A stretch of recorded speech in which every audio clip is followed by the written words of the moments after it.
환율 1,545원의 충격이 시장을 강타했습니다. 연준의 금리 동결이 어떻게 한국 경제 연쇄 위기를 촉발했는지, 그리고 이 거시적 통화 정책의 변화가 어떻게 한국 상호금융권의 유동성까지 말라붙게 만들었는지, 그 인과관계를 지금부터 분석해 보겠습니다. 이번 사태는 명확한 경로를 따르고 있습니다. 첫째, 연준의 금리 동결 장기화라는 글로벌 촉매제가 작동했습니다. 둘째, 이로 인해 강달러가 고착화되며 대규모 외국인 자본 이탈이 발생했죠. 셋째, 한국은행은 통화 정책의 딜레마에 빠지며 사실상 마비 상태에 놓였습니다.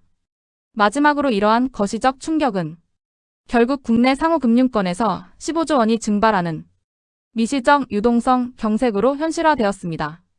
현재 시장은 구조적 제약에 묶여 있습니다. 월가에서는 올해 연준의 금리 인하 전망이 사실상 70% 확률로 철회될 것이라는 분석이 지배적입니다.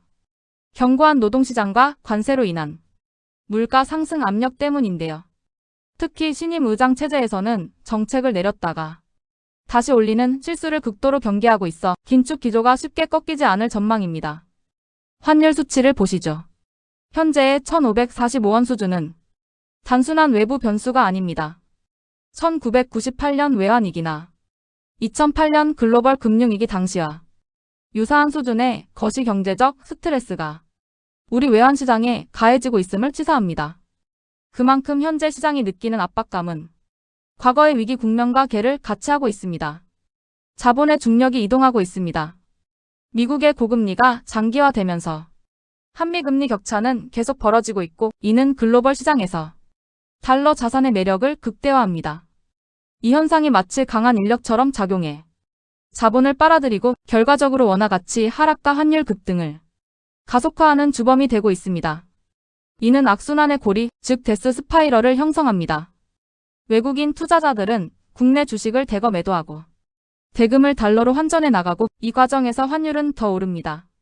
오른 환율은 다시 자본 이탈을 부추기는 자가 발전 구조를 만들며 시장의 불안을 증폭시키고 있습니다.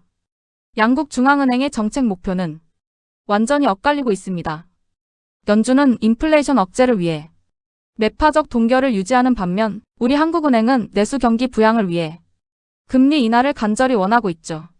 하지만 한미 금리차와 자본 이탈이라는 현실적 제약 때문에 한국의 통화 정책은 운신의 폭을 완전히 상실한 상태입니다. 결국 한국은행은 완벽한 딜레마에 빠졌습니다. 금리를 내리자니 자본 유출이 가속화되고, 동결하자니 내수 침체와 금융권의 유동성 경색을 피할 수 없는 상황입니다. 트랙 A와 B 어느 쪽을 선택해도 고통스러운 구조적 압박 속에 놓여 있습니다. 이런 압박은 즉각적인 타격으로 나타났습니다. 불과 5개월 만에 상호금융권의 수신 잔액이 930조 원에서 915조 원으로 무려 15조 원이나 증발했습니다.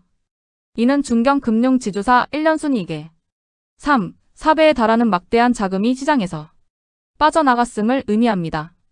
지역 금융권은 신용 공급 축소와 조달 비용 상승이라는 이중고, 즉 이중 악재를 겪고 있습니다. 대출 재원이 고갈되면서 실물 경제로의 자금 흐름이 막혔고, 부족한 자금을 메우기 위해 더 높은 이자를 지불해야 하는 악순환에 빠졌습니다.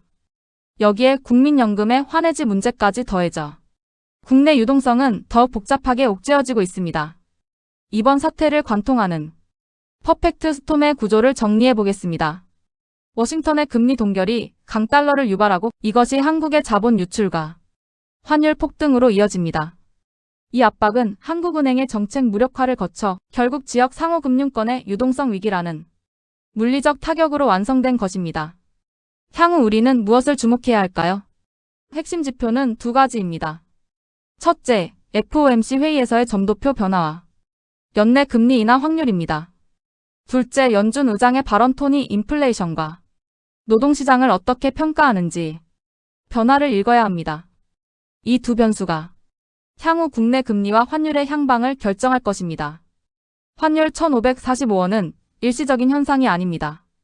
자본의 중력이 이동한 새로운 금융 환경의 기준점입니다. 거시적 압력이 미시적 경색으로 이어지는 이연세 구조를 정확히 이해하는 것, 그것이 다음 시장의 파도를 대비할 수 있는 유일한 길입니다. 미국 연방준비제도가 금리 인하를 서두르지 않을 것이라는 전망이 확산되면서 원달러 환율이 1545.2원까지 치솟아 글로벌 금융위기 이후 가장 높은 수준을 기록했습니다. 시장에서는 주요 투자은행의 약 70%가 올해 금리 인하 가능성을 낮게 보고 있으며 연준 역시 물가 안정을 위해 당분간 고금리를 유지할 것으로 예상하고 있습니다. 이러한 영향으로 원화 가치가 약세를 보이면서 외국인 투자자들은 국내 주식을 팔아 달러로 환전하는 움직임을 보이고 있습니다. 이 과정은 다시 환율을 끌어올리는 악순환으로 이어질 수 있습니다. 국내 금융시장에서는 자금 유출이 늘고 금융권 유동성에도 부담이 커지고 있습니다. 최근에는 상호금융권 수신 잔액도 크게 감소하는 등 불안 요인이 나타나고 있습니다. 한국은행도 고민이 깊습니다. 금리를 내리면 경기에는 도움이 될 수 있지만 미국과의 금리 차가 더 벌어져 외국인 자금 유출이 심해질 수 있기 때문입니다. 결국 지금의 고환율은 환율 안정과 경기 회복이라는 두 가지 과제를 동시에 해결해야 하는 한국 경제의 어려운 현실을 보여주고 있습니다.